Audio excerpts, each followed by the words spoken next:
अब आप पर निर्भर करता है कि आप उसको कितना बटोरते हो। आप पर निर्भर करता है कि आप कितना भजन करते हो, कितना कीर्तन करते हो, कितना मंत्र जाप करते हो, कितना स्मरण करते हो। एक भक्ति जो सामने प्रकट हो जाती है, लोगों को दिखाई जा सकती है, और एक भक्ति जिसमें दिखावा नहीं होता।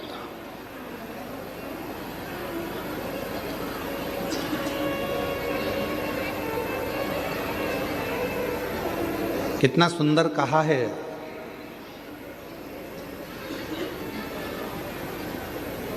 राजनेता हो चाहे सत्ताधारी हो, मिनिस्टर हो चाहे कलेक्टर हो,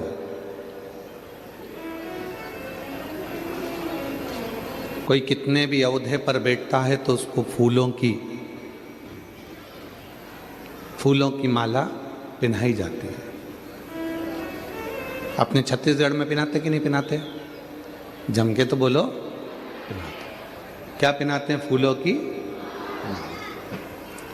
कोई जीवित है उसको भी फूलों की माला पहनाई जाती है। कोई मर गया उसको भी फूलों की माला पहनाई जाती है। कोई राजनेता है उसको भी फूलों की माला पहनाई जाती है। कोई सत्ताधारी है उसको भी फूलों की माला पहनाई जाती है। कोई खिलाड़ी है उसको भी फूलों की माला पहनाई जाती है, और कोई अनाड़ी है उसको भी फूलों की माला पहनाई जाती है।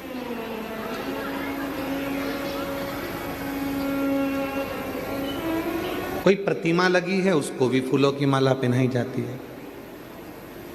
कोई गाड़ी है उसको भी फूलों की माला पहनाई जाती है। केवल एक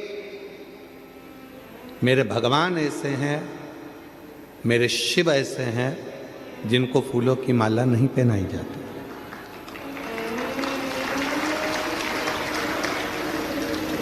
माला नहीं पहनाते, मेरे शंकर भगवान को फूलों का हार पहनाते हैं।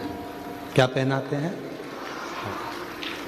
याद रखना, माला नेता को पहनाते हैं, माला अधिकारी को पहनाते हैं, माला शव को पहनाते हैं, माला जीवित व्यक्ति को पहनाते हैं, माला खिलाड़ी को पहनाते हैं, माला अनाड़ी को पहनाते हैं, माला व्यापारी को पहनाते हैं, माला कोई बहुत सत्ताधारी वैभवधारी कोई बहुत अच्छा है उसको पहनाते हैं।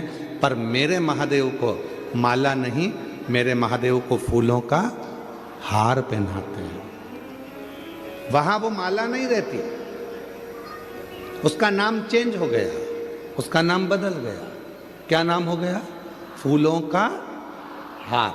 हार का मतलब क्या है कि हे भोलेनाथ,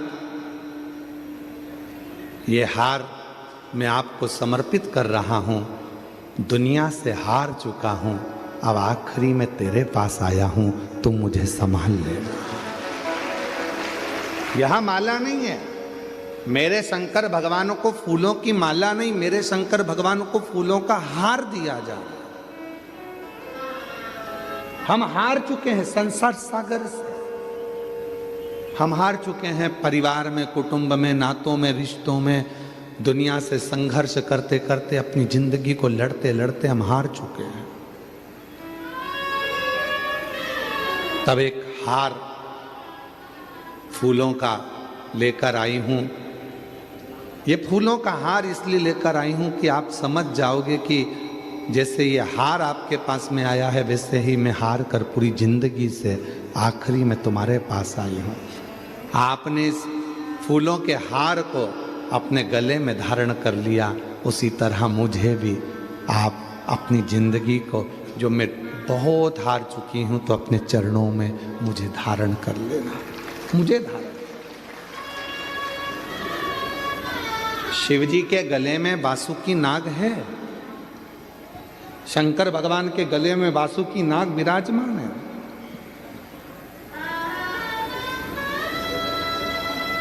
क्या आपको मालूम है बासुकी नाग को भगवान शंकर ने कब रखा था? जब मंथन हुआ समुद्र का और उस मंथन में अमृत निकल गया, लक्ष्मी निकल गई, ऐरावत निकल गया, माणिक मोती निकल गए, औषधियाँ निकल गई। अमृत लेकर देवता चले गए। वो वासुकी नाग सांप जिसको पर्वत पर घिसा जा रहा था, मंथन किया जा रहा था, वो वासुकी नाग एक कोने में पड़ा हुआ था। एक कोने में पड़ा हुआ है वो वासुकी नाग।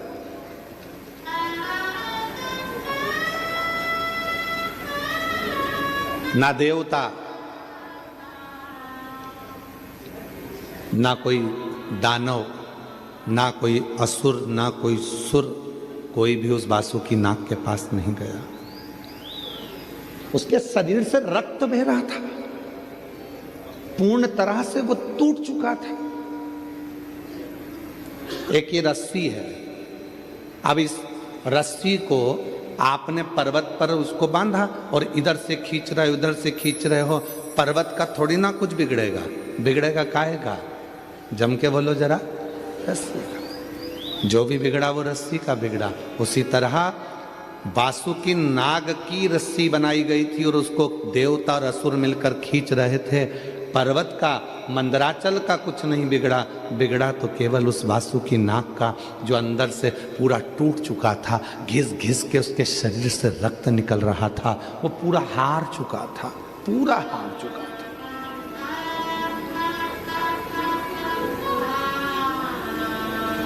और पूर्ण तरह से जब वो हार गया, तब पार्वती जी ने उस सर्प को देखा तो शिव जी से कहा कि ये हार चुका है।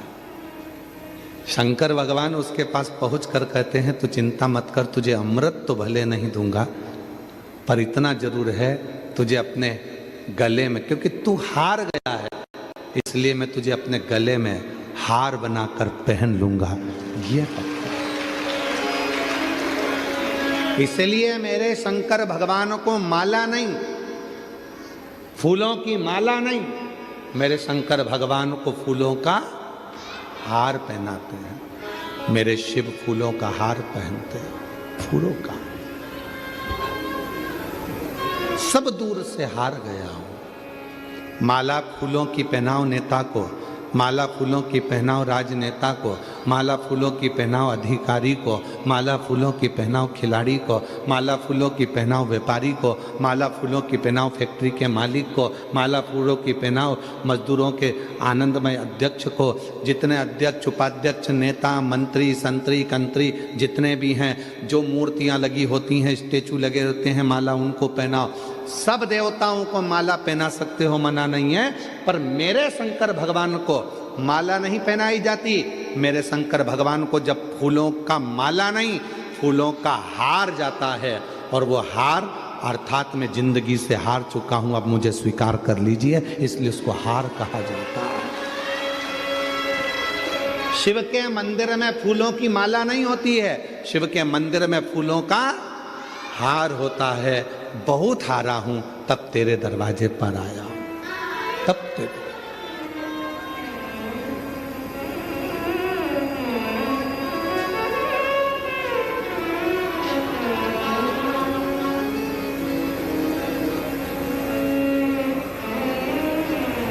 हारा हूं बाबा पर तुझ पे भरोसा है, जीतूंगा एक दिन विश्वास भी रहे। हारा हूँ बाबा पर तुझ पे भरोसा है, जीतूंगा एक दिन दिल ये कहता। मेरे साथी बन जाओ हे बाबा। इस संसार सागर में बहुत हार चुका हूँ, बहुत हार चुका। कोई नहीं है अब तू ही एक सहारा। तू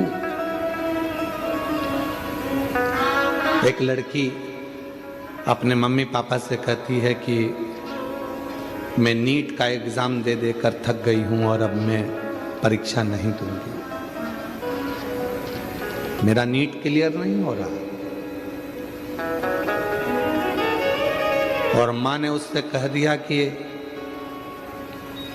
मैंने टीवी पर कथा सुनी है, वो सीहोर वाला महाराज कहता है कि दुनिया में ऐसी कोई कुर्सी नहीं है जिस पे आप बैठ नहीं सकते हो, बस थोड़ी मेहनत करना पड़ेगी, थोड़ा संघर्ष करना पड़ेगा।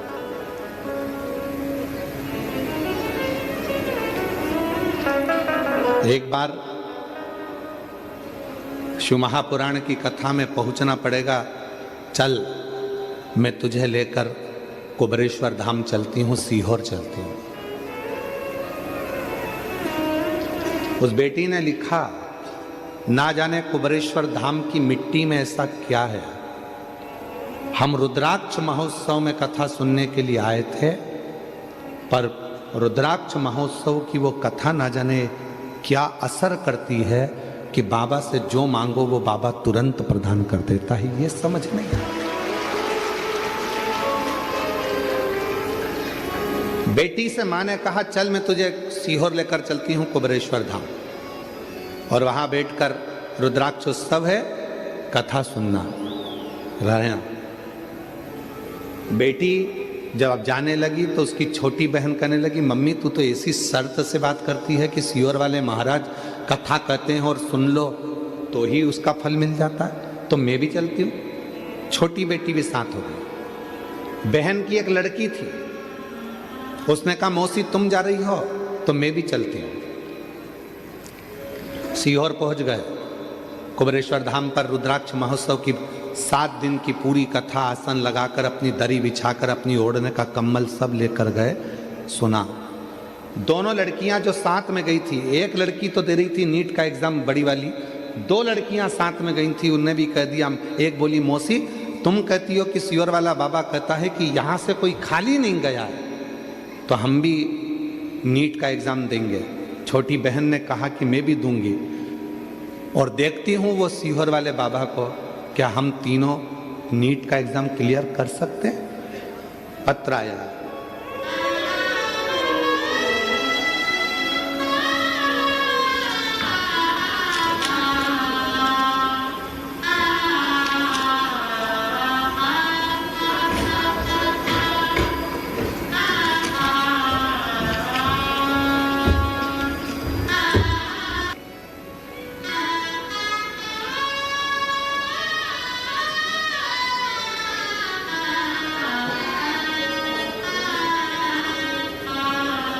तुम्हारा एक लोटा जल चढ़ाने से हमारा कोई फायदा नहीं है। तुम यह मत सोचना कि सीहोर वाले बाबा का कोई फायदा होगा, फायदा तुम्हारा है। बीच रास्ते में ट्रैफिक पुलिस के लोग तुमको रोक कर, गाड़ी को रोक कर कहते हैं कि सीट बेल्ट लगाओ, हेलमेट लगाओ, उसमें ट्रैफिक पुलिस का कोई फायदा नहीं है, उसमें फायदा तुम्हारा है। हेलमेट लगाओगे, एक्सीडेंट अगर हो भी गया तो कम से कम इस सिर में चोट नहीं लगेगी, घर पर तुम्हारा कोई इंतजार कर रहा है, उससे मिल सकोगे। इसलिए सीट बेल्ट और हेलमेट दोनों जरूरी है।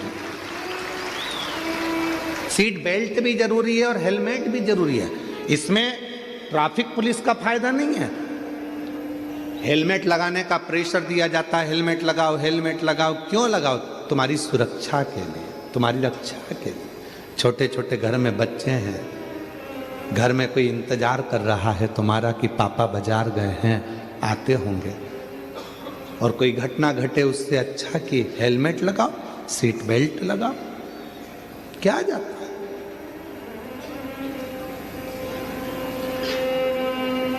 और छत्तीसगढ़ पुलिस और भारत की प्रत्येक पुलिस आपके साथ कदम से कदम मिलाकर खड़ी हुई है, आपकी सुरक्षा के लिए, आपकी रक्षा के लिए। आप उनको साथी बनाकर चलो ना। वो आपके साथी बनकर चलना चाहते हैं कि भाई आप स्वस्थ रहें, आप ठीक रहें, स्वस्थ रहें, ठीक रहें।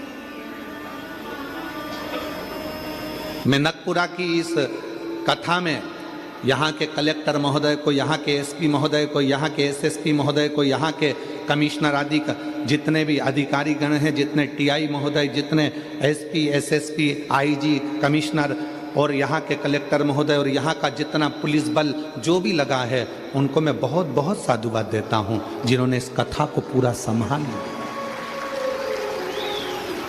पूरी आपका साथी है, ये नहीं कि अब भय ना, साथी है। आप सही नियम से चलिए, आपका जीवन एक आनंदित हो, सफलता की ओर।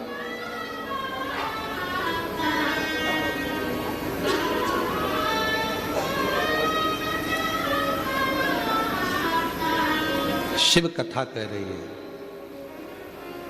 शिव महापुराण की कथा कह रही है, भगवान शंकर का चरित्र कह रहा है। सबको फूलों की माला चढ़ती है, पर मेरे देवाधिदेव महादेव को फूलों की माला नहीं, फूलों का हार चढ़ता है। फूलों का हार।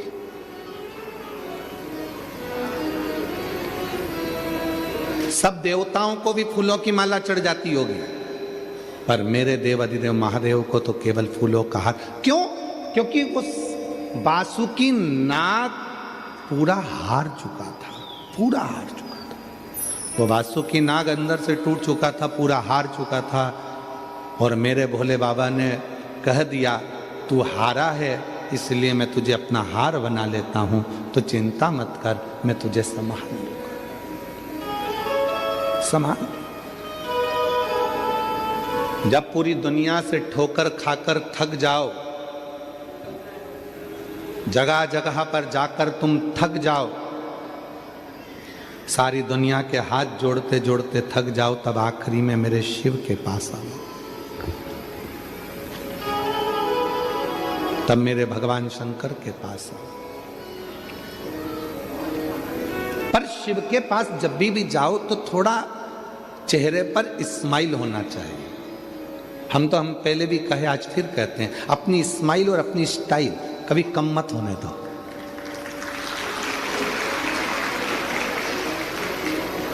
ना कभी अपनी स्माइल कम होना चाहिए, ना कभी अपनी स्टाइल कम होना चाहिए। काय को कम करे? शान सत्ता से रहो, वैभव के साथ। कई लोग कहते हैं, लोग क्या कहेंगे, आग लगे बस्ती में, अपन रो मस्ती में। क्या किसको रोइए, चादर तान के सोइए, अपने को क्या करना।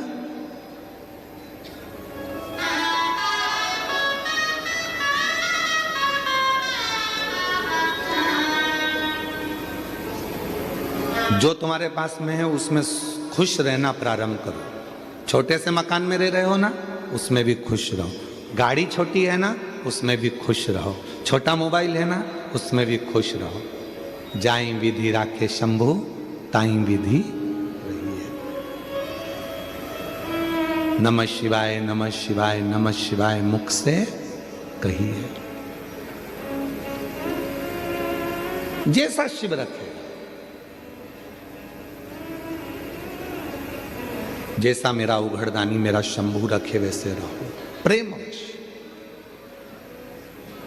शिव के पास जाना तो अपने चेहरे की स्माइल कम नहीं होना चाहिए। अपनी, हम फिर कहेंगे, अपनी स्माइल और अपनी स्टाइल कभी कम मत होने दो। जैसे रहते हैं, कितने भी बूढ़े हो जाओ, कितने भी बुजुर्ग हो जाओ, कभी अपने आप को बुढ़ा मत समझो। कोई भी पूछे कैसे, आई एम फाइन, मस्त। तो उम्र कितनी हो गई? 70 की। अरे अब तो तुम बूढ़े हो गए। तो कहे बूढ़ा तेरा बाप, हम काहे के बूढ़े, इसको कोई बूढ़ा कहते हैं?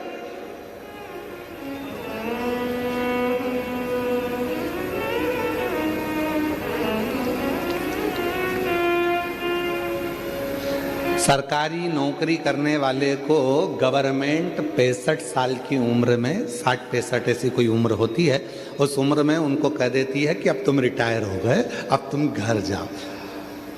ये व्यासपीठ कहती है, वो तो सरकार ने कहा कि तुम घर चले जाओ। और अगर सरकार कह दे कि 65 साल में, 65 साल के बाद भी सरकार कह दे कि अब तुम्हारी नौकरी 90 साल तक की है, भला कोई बुढ़ा होके बता दे? भला कोई बुढ़ा होके बता दे, कोई हाथ पैर भी कांप रहे होंगे के साहब ड्यूटी पे जाना, एकदम चकाचक बाल माल सब काले बाल करके, मूछ मूछ सब काली करके, दाढ़ी वाड़ी और बेहतरीन नैनों में सुरमा लगा के, डंडा उठा के, या अपनी बढ़िया जोरदार, कोई कह दे कि तुम बुढ़े हो गए ना, कोई बुढ़ा नहीं। जब प्रेम अनंत हो गया, रोम रोम संत हो गया। कोई कह दे, टीचर से कह दिया तुम्हारी उम्र 60 साल की होगी, 65 साल की हो गई, चलो अब तुम घर बैठो, और अगर उसी टीचर मैडम से, उसी मैडम से कहा जाए कि नहीं अब सरकार ने ऐसा कर दिया है कि तुम्हारी उम्र भले 90 साल की हो जाए, तुम नौकरी कर सकती हो, तो मैडम भी जब भी स्कूल में जाएगी तो बूढ़ी नहीं दिखेगी। अर्थात बूढ़े हम सोचते हैं तो बूढ़े होते हैं, विचार हम कमजोर करते हैं इसलिए कमजोर होते हैं। जिस दिन तुमने मन में सोच लिया कि मैं इस कार्य को कर कर रहूंगी, मैं डॉक्टर बनकर रहूंगी, मैं इंजीनियर बनकर रहूंगी, मैं ये बनकर रहूंगी, तो दुनिया की कोई ताकत नहीं तुम्हें रोक दे, तुम उस सिंहासन पर बैठोगे। एक पत्र है, अच्छा है,